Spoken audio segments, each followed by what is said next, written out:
हाय दोस्तों, कैसे हैं। मैं मोहम्मद मुख्तार आपका मैं अपने YouTube चैनल सुगम संगम पर स्वागत करता हूं। आज हम विशेषण के दूसरे पार्ट उनके भेद की परिभाषा जानने का प्रयास करते हैं। हमें उम्मीद है कि आपने विशेषण का पहला वीडियो देखा होगा और उसमें जो है कि विशेषण की परिभाषा और उसके भेद को याद करने में या फिर समझने में बहुत ही आसानी हुई होगी। तो यहाँ आइए हम विशेषण का जो पहला भेद है उनकी परिभाषा समझने का प्रयास करते हैं और इसके अलावा और भी आगे हम बात करेंगे।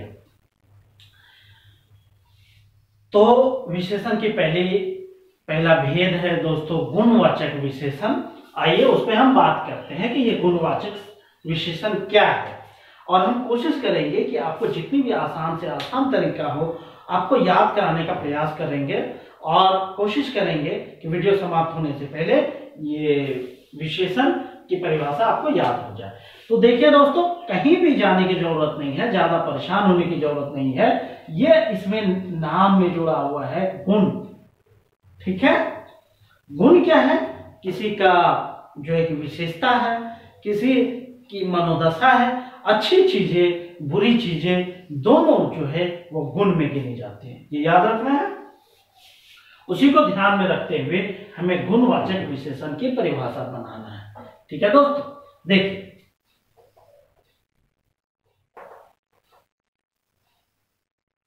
वह विशेषण या विशेषण हटा दीजिए, वह शब्द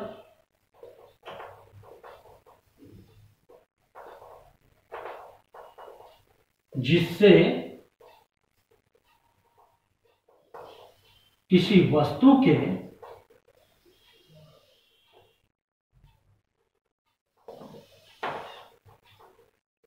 गुण, दशा, स्वभाव आदि का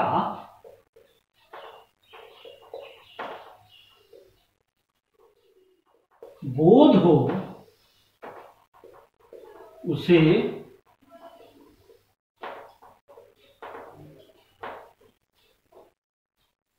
गुणवाचक विशेषण कहा जाता है। ठीक है दोस्तों, घबराने की बिल्कुल भी जरूरत नहीं है और हमें कोई लंबी चौड़ी परिभाषा रखने की भी जरूरत नहीं है और हमें कोशिश करना है कि जितनी एक वैध परिभाषा होनी चाहिए और हमें कोशिश करनी है कि और लोगों की परिभाषा से अपनी परिभाषा अच्छी हो, तभी हमें मार्क्स अच्छे मिलेंगे। गुणवाचक विशेषण की परिभाषा अगर लिखने दिया जाए, उनके बारे में अगर पूछा जाए कि गुणवाचक विशेषण क्या है, गुणवाचक विशेषण से आप क्या समझते हैं, गुणवाचक विशेषण को समझाइए, गुणवाचक विशेषण की परिभाषा लिखिए, कुछ भी पूछ दे तो उनका जवाब एक ही है, गुणवाचक विशेषण की परिभाषा लिखना है या समझाना है। और हमें कोशिश करना है कि उनकी एक अच्छी परिभाषा बने। तो देखिए गुणवाचक विशेषण की क्या परिभाषा हो जाएगी? वह शब्द जिससे किसी वस्तु के गुण, दशा, स्वभाव आदि का बोध हो। ये चीजें लिखना है दोस्तों। गुण, दशा, स्वभाव आदि का बोध हो उसे गुणवाचक विशेषण कहा जाता है। परिभाषा आप इतना लिखेंगे और उदाहरण समझा देंगे, आपकी का गुणवाचक विशेषण क्लियर हो जाएगा। लेकिन इसमें और भी चीजें जोड़ना है कि विशेषण के जितने भी भेद हैं उसमें सबसे अधिक संख्या हिंदी में गुणवाचक विशेषण के उदाहरण की है।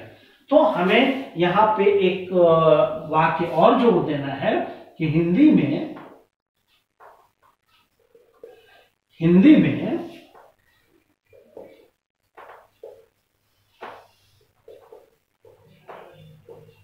विशेषण के सारे भेदों में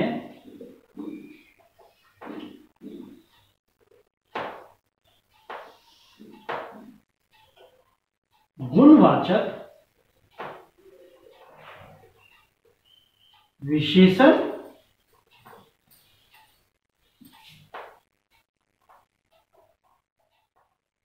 के सबसे ज्यादा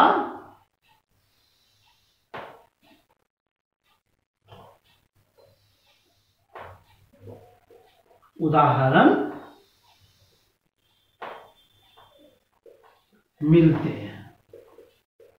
ये चीजें हैं आपके गुणवाचक विशेषण में आपको लिखना है दोस्तों।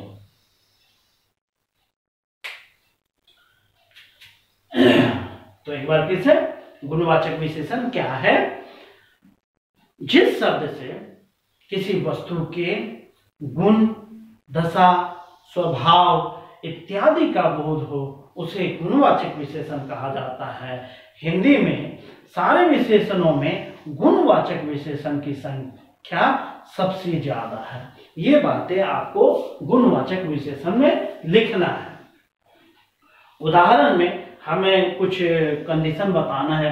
क्योंकि यह विशेषण सबसे ज्यादा है, इसके उदाहरण सबसे ज्यादा है, तो हम समझाने का प्रयास करेंगे कि इनके जो जो उदाहरण है वो क्या क्या है।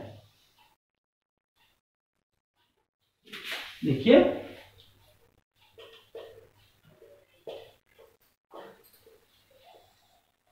गुणवाचक विशेषण के रूप इस प्रकार है। ठीक है दोस्तों, अब देखिए क्या क्या रूप है। चूंकि सबसे ज्यादा इसके उदाहरण मिलते हैं वो क्या क्या, आप जैसे देखिए काल। काल क्या है?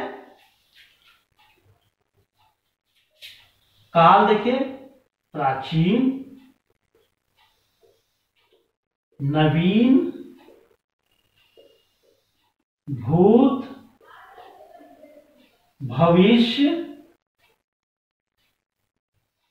ये सब ऐसे शब्द हैं जो कि काल में आते हैं।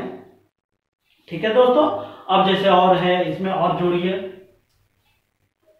नया, पुराना, ये सब विशेषण है। नया, पुराना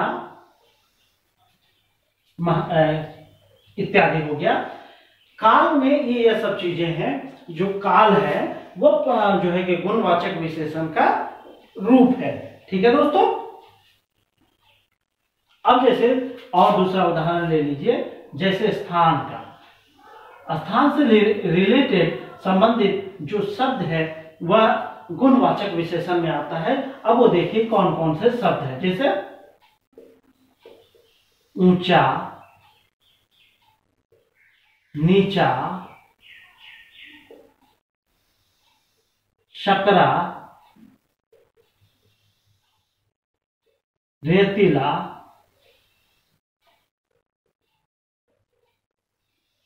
कटीला,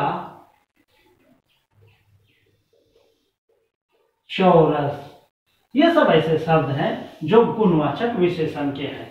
ठीक है दोस्तों, और है देखिए तीसरा उदाहरण आप लिखिए आकार का।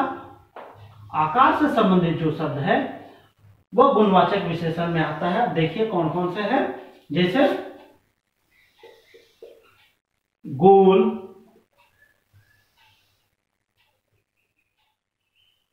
लंबा, नाटा, पतला इत्यादि शब्द है जो गुणवाचक विशेषण के उदाहरण हैं। ठीक है दोस्तों, अब देखिए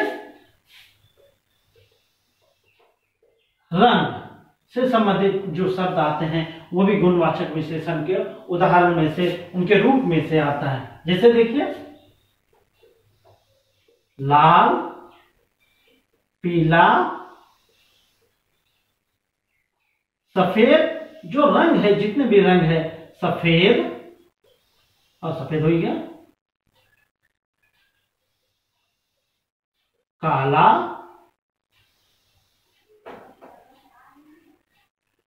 धुंधला इत्यादि। ये रंग चाहे किसी भी रूप में रंग हो वह गुणवाचक विशेषण के अंतर्गत, उनके रूप के अंतर्गत गिना जाता है। ठीक है दोस्तों, अब जैसे देखिए इसमें क्या है, दशा गुण का हो गया, दशा स्वभाव। अब दशा देखिए क्या है, दशा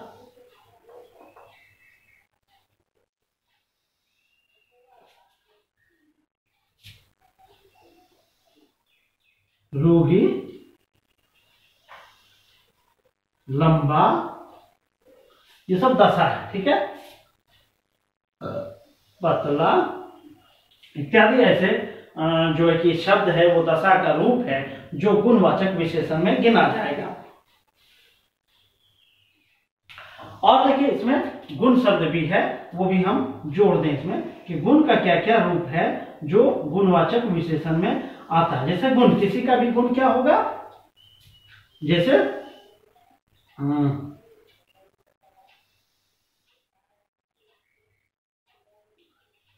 क्रोधी, मिलनसार,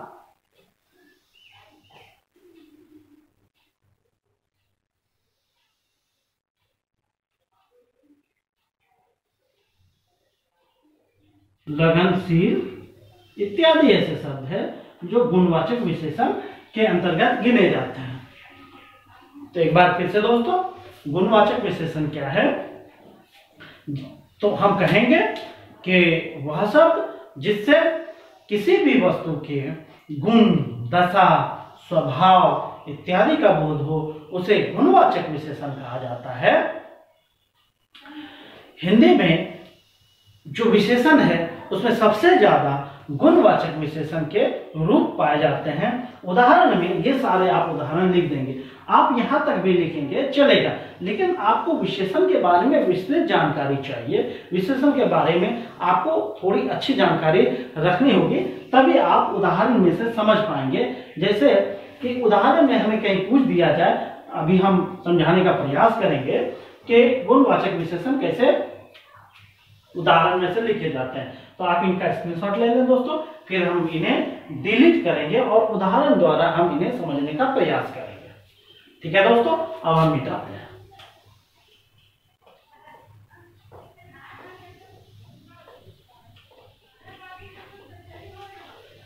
अब देखिए दोस्तों, इनको उदाहरण से हम कैसे समझते हैं कि इसका उपयोग कैसे होता है। जैसे चूंकि यह गुण बता रहा है, विशेषता बता रहा है, तो किसी भी संज्ञा या सर्वनाम के आगे लगेगा। अब जैसे देखिए, पुराना घर, यह शब्द है पुराना लगा है। चूंकि हमें ये सब चीजें याद रखनी है, ये सब चीजें दिमाग में बैठा के रखनी है, तभी हम समझ पाएंगे गुणवाचक विशेषण। ठीक है, अब घर तो चूंकि संज्ञा हो गया और उसका विशेषण पुराना है, पुराना क्या हो गया, गुणवाचक विशेषण हो गया। ठीक है, घर संज्ञा है। उसी तरह देखिए, गोल रास्ता, पीला कमीज, रोगी व्यक्ति,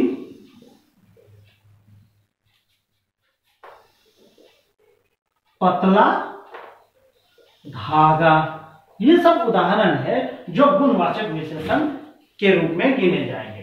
तो हमें उम्मीद है दोस्तों कि आपको गुणवाचक विशेषण समझ में आ गया होगा। अगर समझने में फिर भी परेशानी हो तो आप एक दो बार वीडियो को देखें, आपको बखूबी और बहुत ही आसान गुणवाचक विशेषण लगेगा। इसी के साथ हम कोशिश करते हैं कि आपको गुणवाचक विशेषण समझ में आ गया होगा। आप चाहे लिख लीजिए, स्क्रीनशॉट ले लीजिए। थैंक यू, जय हिंद, जय भारत।